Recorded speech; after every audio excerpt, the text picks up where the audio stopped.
Okay, so I want to talk a little bit about the fireplace controls for the new fireplace in the Chappell family cabin. This is the remote. You just saw the fireplace itself. There are 4 AA batteries in the bottom of the fireplace itself for the controller, and there's a couple, I think 3 AAAs in this. I'll talk a little bit about the end of the importance of the batteries, especially if we have a power outage.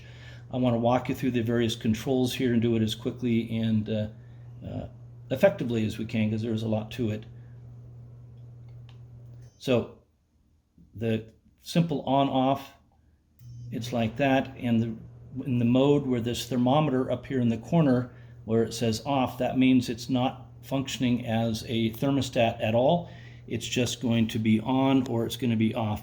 If I push this thermometer button here, you'll see it goes to on, and now with it set at 55, the fireplace is only going to come on when it hits at 55, and obviously we can adjust that desired temperature up and down here.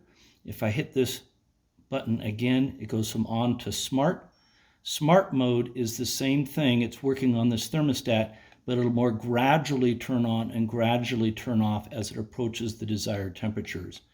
And these modes are very important, especially in the wintertime, if you're going to be away from the cabin for any period of time, because generally we want the pilot light to stay on in continuous mode during the winter to keep the air in the fireplace and in the chimney a little bit on the warm end. And if it's in continuous mode, that pilot light will do that. But if the system doesn't come on for 7 days, the whole system automatically shuts off. And when you show up, the fireplace is going to be very cold, and it'll take a while for it to heat up. We'll break there. Go. Previously, this temperature up here, that's the current room temperature. This unit, this remote, is actually a thermometer and acts as the thermostat. So right now, this is August, the room's 78 degrees. Okay, the fireplace is on, it's in a high mode. These icons over here we're going to walk through. This is the flame icon. To change icons, you just push this round button and we mark through them. I'm going to go back to the flames. So that's the flames. It's on high mode, really simple. If you want the flames lower, just put the arrow down. You want the flames higher, make it go up. The next one over, you push this round button. It's the fan. So how hard the fan is blowing air, warm air around the fireplace. Again, arrow up, arrow down for the fan.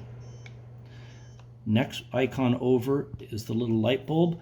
There are lights inside the fireplace that give some light down on top of the flames just for effect, or on top of the logs, I should say. And you can turn those on or off if you want and just make them brighter or less bright with these same arrows. The next icon over with a double flame, you can turn on the flames that are in the back of the system or more in the upper part of the log and get the flames a little bit bigger and looking larger and putting up more heat. Or, let me get back to that. This one right here, if we don't want those back flames, just toggle that off, toggle it on, and that adjusts those. The last icon is the auxiliary icon, and this one controls the little ember lights that are in the base of the fire that makes it look like the embers are glowing, and that's on. Toggle it and turn them off. If you find them annoying or whatever, you can just turn them on or off. There's actually a control inside the fireplace in the back that you can make those brighter or less bright. If you really want to look into that, you can read the manual, but I think most of us probably will just leave it as the settings are. Finally, I want to talk a little bit about the pilot light and power outages.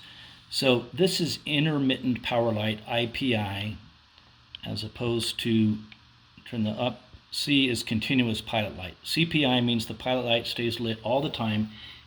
Intermittent means it turns off unless you turn the fireplace on. You don't have to manually go back in there and turn the pilot light on. It still turns itself on or off. The advantage of this setting, of course, is you're burning less gas. Bring that back up. The advantage of the continuous is that it will keep the air inside the firebox and in the chimney just a little bit warm. That's going to be important during the winter use. If you're going to be gone for a while, you just want to keep that air in the firebox warm. And so you'll probably want to leave it in the CPI mode during the winter time.